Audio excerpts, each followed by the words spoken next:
انسان کے جسم سے روح جب الگ ہو جاتی ہے تو یہ کہاں رہتی ہے، اس کا مقام کیا ہے، اور اس روح کے متعلق ہمارا اسلامی عقیدہ کیا ہونا چاہیے۔ میں نے پچھلے کئی دنوں قبل غالباً روح کے متعلق کوئی بیان دیا تھا، اس پر کچھ سوال بھی مجھے آیا، اس کا تصفیہ بھی کروں۔ بعض لوگوں کا عقیدہ ہے کہ فلاں کے جسم میں روح آتی ہے، فلاں کی روح آتی ہے، اور اس کے جسم میں حاضر ہو کر کے فلاں بولتے ہیں۔ ان تمام کے معاملات کیا ہوتے ہیں؟ اس کو ایک صاحب نے ایک واقعے سے نقل کر کے دلیل کے طور پر پیش کیا کہ روح کسی کے جسم میں آ سکتی ہے۔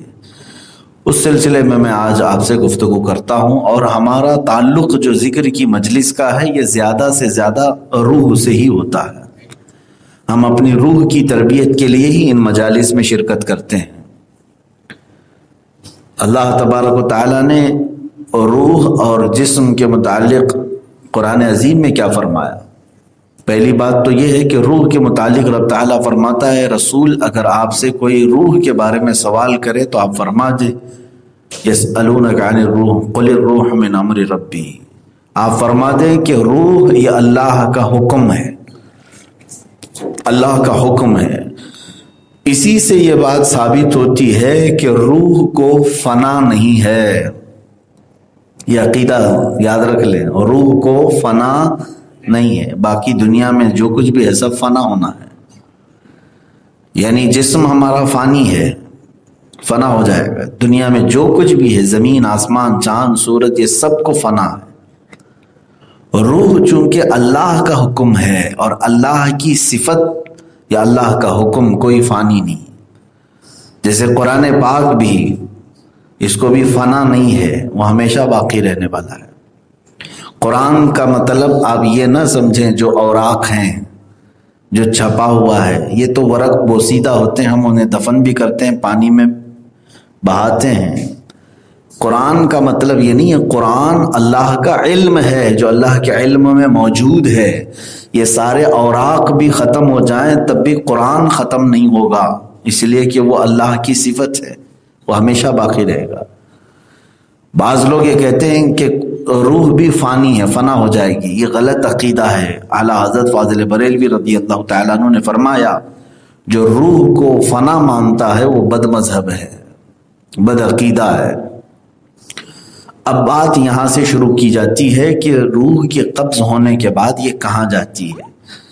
دو فرشتے ہیں جن کے حوالے کی جاتی ہے، دونوں الگ الگ فرشتے ہیں۔ مومنین کی جب روح قبض کی جاتی ہے تو ایک فرشتے ہیں رمیائیل، جن کے حوالے کی جاتی ہیں ساری روحیں، اور کافروں کی جب روحیں قبض کی جاتی ہیں تو ایک فرشتہ ہے دوما نام سے، اس فرشتے کے حوالے ہوتی ہیں۔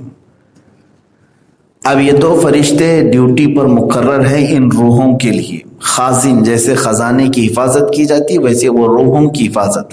اور فرشتہ کوئی بھی اللہ کا ایک بال برابر بھی اللہ کے حکم کے خلاف نہیں کرتا، وہ اپنے کاموں پر مکمل پہرے داری دیتے ہیں۔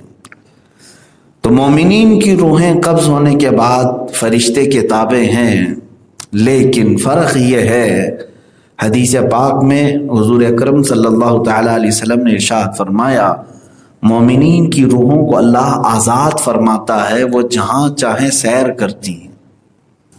بعض مومنین کی روحیں سبز پرندوں کی شکل میں جنت کی سیر کر رہی ہوتی ہیں۔ جو آپ نے دیکھا نا کہ بہت سارے خواب آپ نے سنے کہ فلاں کو ہم نے جنت میں دیکھا، فلاں جنت میں ٹہل رہے تھے، یہ سب معاملات روحوں کے ہیں۔ اب تک تو جنت میں کوئی انٹر نہیں ہوگا، جب حساب کتاب ہوگا قیامت کے دن تب جنت میں جائے گا۔ لیکن جن لوگوں کو دنیا میں انتقال کے بعد لوگوں نے جنت میں دیکھا ہے، یعنی وہ ان کی روحوں کو دیکھا ہے، روحیں سیر کرتی ہیں جنت کی۔ یہ مومنین کی روحیں ہیں، ان کو اختیار ہے۔ اور قرآن پاک میں دو آیتوں میں یہ الفاظ بھی آئے ہیں، کلا ان کتاب الابرار لفی علیین وما ادراک ما علیون، اور ایک میں ہے ان کتاب الفجار لفی سجین وما ادراک ما سجین۔ علیین اور سجین یہ دو وادیاں ہیں۔ علیین میں تمام مومنین کی روحیں پہنچ جاتی ہیں۔ یہ کہاں ہے علیین جگہ؟ 7ویں آسمان کے اوپر علیین اس جگہ کو کہتے ہیں۔ یہ مومنین کی روحوں کے رہنے کی جگہ ہے۔ فرشتہ ہے رمیائیل جو ان کی حفاظت پر مامور ہے، لیکن وہ آزاد بھی ہیں، وہ روحیں علیین میں پہنچائی تو جاتی ہیں، آزاد ہے۔ جنت کی سیر کرنا چاہیں سیر کریں۔ اور ایک حدیث میں ملتا ہے کہ چاہے زمزم کے کنویں کے پاس ہزاروں مومنین کی روحیں ہوتی ہیں، وہ وہاں پر ہوتی ہیں، کچھ خانہ کعبہ کے پاس، کچھ رسول اقدس صلی اللہ تعالیٰ علیہ وسلم کے روضے کے پاس۔ یہ مومنین کی روحیں ہیں۔ اور کافروں کی جو روحیں ہیں وہ سجین میں ہوتی ہیں۔ سجین کہاں ہے؟ 7ویں زمین کے نیچے شیطانی لشکر کی جو جگہ ہے، شیطانی جو لشکر ہے وہ ہے شیطان کی ذریت، بہت بڑی ایک وادی ہے علیین، وہ شیطانی لشکر پورا وہاں پر موجود ہے۔ کافروں کی روحیں وہاں پہنچائی جاتی ہیں، لیکن وہ قید ہوتی ہیں، انہیں آزاد نہیں رکھا جاتا۔ دوما نام سے جو فرشتہ ان کی حفاظت پر مامور ہے، ان میں سے کوئی روح کو وہ آزادی نہیں دیتا۔ اب یہاں سے پتہ چلا کہ جو یہ خیال ہے کافروں کی روحیں بھٹکتی ہیں، یہ غلط ہے۔ وہ تو مرنے کے بعد اور زیادہ قید میں جاتی ہیں، وہاں سے آنے کا سوال ہی نہیں ہوتا۔ کافروں کی روحیں قید میں ہیں، مومنین کی روحیں آزاد ہیں۔ آزاد ہے اس کا مطلب یہ بھی نہیں کہ جس پہ چاہیں سوار ہو جاتی ہیں۔ تناسخ ارواح کا عقیدہ کفر ہے، کفر۔ تناسخ ارواح کسے کہتے ہیں؟ جیسے فلاں کی روح فلاں کے جسم میں آ گئی، یہ عقیدہ رکھنا کفر ہے، اسلام سے نکل جائے گا بندہ۔ لیکن بہت سارے لوگ جہالت کی وجہ سے ان تمام معاملات کو سچ مان لیتے ہیں، اور کچھ علاقوں میں ایسا ہوتا بھی ہے۔ پریکٹیکلی طور پر لوگ کہتے ہیں کہ آپ بتائیے ان کے جسم پر کون آیا ہوا ہے۔ مثال کے طور پر آپ کے محلے سے کسی کا انتقال ہوا، یہاں پر کسی کا انتقال ہوا، اب آپ کے گھر میں مثال کے طور پر آپ کسی کی دادی تھی، دادی کا انتقال ہوا، انتقال کے بعد کہاں ہے آپ، کہاں رہ رہے ہیں؟ پارک سائٹ وکرولی میں رہ رہے ہیں، اور پھر ممبئی میں، ممبئی سینٹرل میں جائیں، وہاں کسی ایک عورت کے جسم پر وہ یہاں کی دادی آئی ہوئی ہے۔ وہ کیسے پتا چلا؟ وہاں کے گھر والوں کے پاس ایک خاتون ہے جو بڑبڑا رہی ہے اور کہتی ہے میں پارک سائٹ میں رہتی تھی، فلاں مجھے فلاں نے مارا ہے، فلاں نے وہ کیا ہے، میری 4 بہنیں ہیں، میرے 2 بھائی ہیں، وہ سب پورے یہاں کے خاندان کی ڈیٹیل بتا بھی رہی ہے۔ تو وہاں کے لوگ پتہ کرتے ہوئے یہاں آ گئے، پوچھا کہ یہاں کوئی ایسی خاتون تھی؟ تو لوگوں نے کہا ہاں تھی۔ کہاں ہے؟ کہا انتقال ہوا۔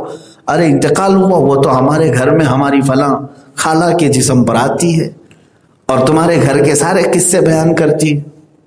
اب ان لوگوں کو یقین ہو گیا کہ دادی جو ہے فلاں خالہ کے اوپر آتی۔ کیسے یقین ہوا؟ آپ بھی اس جگہ پر کھڑے رہیں گے تو یقین ہی کریں گے کہ وہ ممبئی میں رہنے والی ایک عورت وکرولی کی کسی گھر کے بارے میں کیسے جان رہی ہے۔